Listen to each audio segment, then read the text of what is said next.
आज हम शिव महापुराण के विद्वेश्वर संहिता की पुण्य कथा के उन अद्भुत अध्यायों की ओर बढ़ते हैं। पंचम, षष्ठ, सप्तम और अष्टम अध्याय, जहां भगवान शिव स्वयं अपने स्वरूप की महिमा बताते हैं। तो आइए ध्यानस्थ होकर श्रद्धा और विश्वास के साथ श्रवण करें भगवान शंकर की यह दिव्य कथा, जो न केवल हमारे पापों का नाश करती है बल्कि हमें मोक्ष का मार्ग भी दिखाती है। हर हर महादेव जय।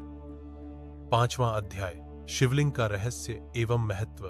सूत जी कहते हैं, हे शौनक जी, श्रवण, कीर्तन और मनन जैसे साधनों को करना प्रत्येक के लिए सुगम नहीं है। इसके लिए योग्य गुरु और आचार्य चाहिए। गुरुमुख से सुनी गई वाणी मन की शंकाओं को दग्ध करती है। गुरुमुख से सुने शिव तत्व द्वारा शिव के रूप, स्वरूप के दर्शन और गुणानुवाद में रसानुभूति होती है। तभी भक्त कीर्तन कर पाता है। यदि ऐसा कर पाना संभव न हो तो मोक्षार्थी को चाहिए कि वह भगवान शंकर के लिंग एवं मूर्ति की स्थापना करके रोज उनकी पूजा करे। इसे अपनाकर वह इस संसार सागर से पार हो सकता है। संसार सागर से पार होने के लिए इस तरह की पूजा आसानी से भक्तिपूर्वक की जा सकती है। अपनी शक्ति एवं सामर्थ्य के अनुसार धनराशि से शिवलिंग या शिवमूर्ति की स्थापना कर भक्तिभाव से उसकी पूजा करनी चाहिए। मंडप, गोपुर, तीर्थ, मठ एवं क्षेत्र की स्थापना कर उत्सव का आयोजन करना चाहिए तथा पुष्प, धूप, वस्त्र, गंध, दीप तथा पुआ और तरह तरह के भोजन नैवेद्य के रूप में अर्पित करने चाहिए। श्री शिवजी ब्रह्मरूप और निष्कल अर्थात कला रहित भी हैं और कला सहित भी। मनुष्य इन दोनों स्वरूपों की पूजा करते हैं। शंकर जी को ही ब्रह्म पदवी भी प्राप्त है। कलापूर्ण भगवान शिव की मूर्ति पूजा भी मनुष्यों द्वारा की जाती है और वेदों ने भी इस तरह की पूजा की आज्ञा प्रदान की है। सनत कुमार जी ने पूछा, हे नंदिकेश्वर, पूर्व काल में उत्पन्न हुए लिंगबेर अर्थात मूर्ति की उत्पत्ति के संबंध में आप हमें विस्तार से बताइए। नंदिकेश्वर ने बताया, मुनीश्वर, प्राचीन काल में एक बार ब्रह्मा और विष्णु के मध्य युद्ध हुआ तो उनके बीच स्तंभ रूप में शिवजी प्रकट हो गए। इस प्रकार उन्होंने पृथ्वीलोक का संरक्षण किया। उसी दिन से महादेव जाष्ट के साथ साथ मूर्ति पूजन भी जगत में प्रचलित हो गया। अन्य देवताओं की साकार अर्थात मूर्ति पूजा होने लगी, जो कि अभीष्ट फल प्रदान करने वाली थी। परंतु शिवजी के लिंग और मूर्ति दोनों रूप ही पूजनीय है। छठा अध्याय, ब्रह्मा विष्णु युद्ध। नंदिकेश्वर बोले, पूर्व काल में श्री विष्णु अपनी पत्नी श्री लक्ष्मी जी के साथ शेष शैया पर शयन कर रहे थे। तब एक बार ब्रह्मा जी वहां पहुंचे और विष्णु जी को पुत्र कहकर पुकारने लगे। पुत्र उठो, मैं तुम्हारा ईश्वर तुम्हारे सामने खड़ा हूं। यह सुनकर विष्णु जी को क्रोध आ गया।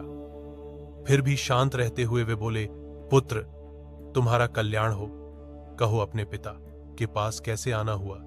यह सुनकर ब्रह्मा जी कहने लगे, मैं तुम्हारा रक्षक हूं, सारे जगत का पितामह हूं, सारा जगत मुझ में निवास करता है। तू मेरी नाभि कमल से प्रकट होकर मुझसे ऐसी बातें कर रहा है। इस प्रकार दोनों में विवाद होने लगा। तब वे दोनों अपने को प्रभु कहते कहते एक दूसरे का वध करने को तैयार हो गए। हंस और गरुड़ पर बैठे दोनों परस्पर युद्ध करने लगे। ब्रह्मा जी के वक्षस्थल में विष्णु जी ने अनेकों अस्त्रों का प्रहार करके उन्हें व्याकुल कर दिया। इससे कुपित हो ब्रह्मा जी ने भी पलटकर भयानक प्रहार किए। उनके पारस्परिक आघातों से देवताओं में हलचल मच गई। वे घबराए और त्रिशूलधारी भगवान शिव के पास गए और उन्हें सारी व्यथा सुनाई। भगवान शिव अपनी सभा में उमा देवी सहित सिंहासन पर विराजमान थे और मंद मंद मुस्कुरा रहे थे। सातवां अध्याय, शिव निर्णय। महादेव जी बोले, पुत्रों, मैं जानता हूं कि तुम ब्रह्मा और विष्णु के परस्पर युद्ध से बहुत दुखी हो। तुम डरो मत, मैं अपने गणों के साथ तुम्हारे साथ चलता हूं। तब भगवान शिव अपने नंदी पर आरूढ़ हो देवताओं सहित युद्ध स्थल की ओर चल दिए। वहां छिपकर वे ब्रह्मा विष्णु के युद्ध को देखने लगे। उन्हें जब यह ज्ञात हुआ कि वे दोनों एक दूसरे को मारने की इच्छा से माहेश्वर और पाशुपात अस्त्रों का प्रयोग करने जा रहे हैं, तो वे युद्ध को शांत करने के लिए महाअग्नि के तुल्य एक स्तंभ रूप में ब्रह्मा और विष्णु के मध्य खड़े हो गए। महाअग्नि के प्रकट होते ही दोनों के अस्त्र स्वयं ही शांत हो गए। अस्त्रों को शांत होते देखकर ब्रह्मा और विष्णु दोनों कहने लगे कि इस अग्नि स्वरूप स्तंभ के बारे में हमें जानकारी करनी चाहिए। दोनों ने उसकी परीक्षा लेने का निर्णय लिया। भगवान विष्णु ने शूकर रूप धारण किया और उसको देखने के लिए नीचे धरती में चल दिए। ब्रह्मा जी हंस का रूप धारण करके ऊपर की ओर चल दिए। पाताल में बहुत नीचे जाने पर भी विष्णु जी को स्तंभ का अंत नहीं मिला, अतः वे वापस चले आए।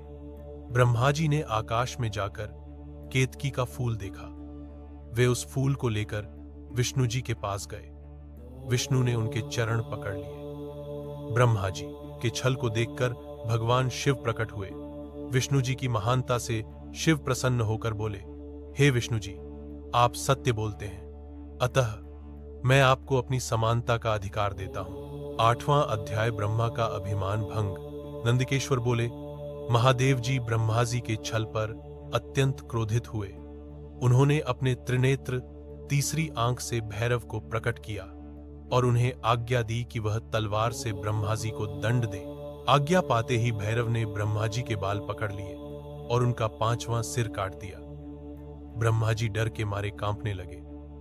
उन्होंने भैरव के चरण पकड़ लिए तथा क्षमा मांगने लगे।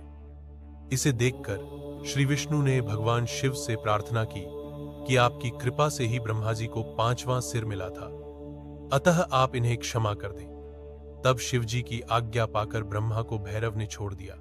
शिव जी ने कहा, तुमने प्रतिष्ठा और ईश्वरत्व को दिखाने के लिए छल किया है, इसलिए मैं तुम्हें शाप देता हूं कि तुम सत्कार, स्थान व उत्सव से विहीन रहोगे। ब्रह्मा जी को अपनी गलती का पछतावा हो चुका था। उन्होंने भगवान शिव के चरण पकड़कर क्षमा मांगी और निवेदन किया कि वे उनका 5वां सिर पुनः प्रदान करें। महादेव जी ने कहा, जगत की स्थिति को बिगड़ने से बचाने के लिए पापी को दंड अवश्य देना चाहिए ताकि लोक मर्यादा बनी रहे। मैं तुम्हें वरदान देता हूं कि तुम गणों के आचार्य कहलाओगे और तुम्हारे बिना यज्ञ पूर्ण न होंगे। फिर उन्होंने केतकी के पुष्प से कहा, अरे दुष्ट केतकी पुष्प, अब तुम मेरी पूजा के अयोग्य रहोगे।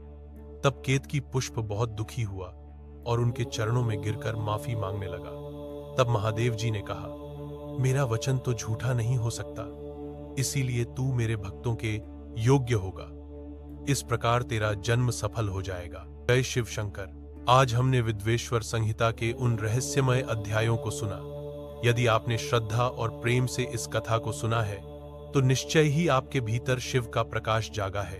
अब जब यह अध्याय पूर्ण हुआ, हम प्रार्थना करते हैं, हे नीलकंठ, हे त्रिपुरारी, जैसे आपने विष पीकर संसार की रक्षा की, वैसे ही हमारे अज्ञान, पाप और कष्टों को भी हर लें। हर हर महादेव।